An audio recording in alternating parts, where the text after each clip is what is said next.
The Story of the Three Little Pigs, Joseph Jacobs. Once upon a time, when pigs spoke rhyme, and monkeys chewed tobacco, and hens took snuff to make them tough, and ducks went quack, quack, quacko, there was an old sow with 3 little pigs, and as she had not enough to keep them, she sent them out to seek their fortune. The first that went off met a man with a bundle of straw and said to him, "Please, man, give me that straw to build me a house." Which the man did, and the little pig built a house with it.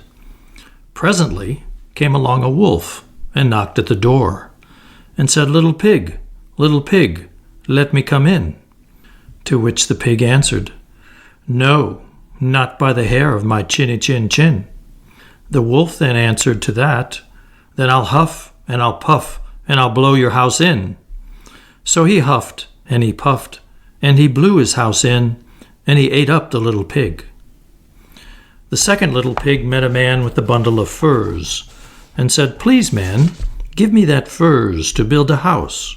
Which the man did, and the pig built his house. Then along came the wolf and said, little pig, let me come in." "No, not by the hair of my chinny chin chin." "Then I'll huff and I'll puff and I'll blow your house in." So he huffed and he puffed and he puffed and he huffed, and at last he blew the house down and he ate up the little pig. The third little pig met a man with a load of bricks and said, "Please, man, give me those bricks to build a house with." So the man gave him the bricks and he built his house with them. So the wolf came, as he did to the other little pigs, and said, little pig, let me come in." "No, not by the hair of my chinny chin chin." "Then I'll huff and I'll puff and I'll blow your house in." Well, he huffed and he puffed and he huffed and he puffed and he puffed and he huffed, but he could not get the house down. When he found that he could not, with all his huffing and puffing, blow the house down, he said, "Little pig, I know where there is a nice field of turnips." "Where?" said the little pig. "Oh, in Mr. Smith's home field. And if you will be ready tomorrow morning, I'll call for you, and we will go together and get some for dinner." "Very well," said the little pig. "I'll be ready. What time do you mean to go?" "Oh, at 6 o'clock.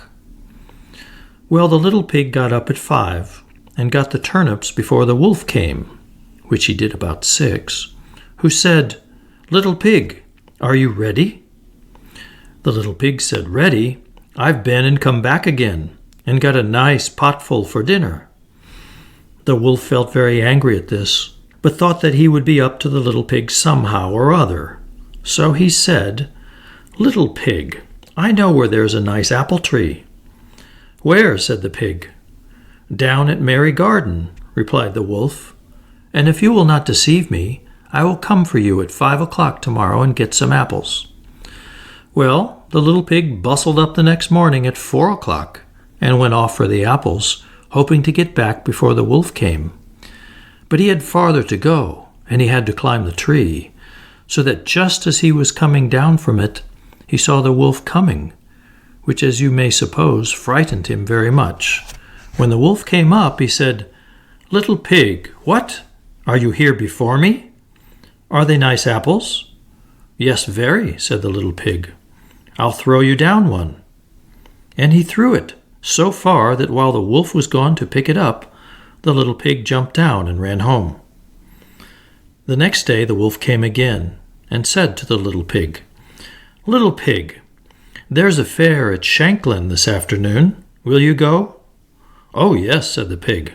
"I'll go. What time shall you be ready?" "At 3, said the wolf. So the little pig went off before the time as usual and got to the fair and bought a butter churn, which he was going home with when he saw the wolf coming. Then he could not tell what to do. So he got into the churn to hide, and by doing so turned it round, and it rolled down the hill with the pig in it, which frightened the wolf so much that he ran home without going to the fair. He went to the little pig's house and told him how frightened he'd been by a great round thing which came down the hill past him. Then the little pig said, "Ha!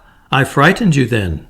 I had been to the fair and bought a butter churn, and when I saw you I got into it and rolled down the hill." Then the wolf was very angry indeed, and declared he would eat up the little pig, and that he would get down the chimney after him. When the little pig saw what he was about, he hung on the pot full of water and made up a blazing fire, and just as the wolf was coming down, took off the cover, and in fell the wolf. So the little pig put the cover on again in an instant, boiled him up, and ate him for supper, and lived happy ever afterwards.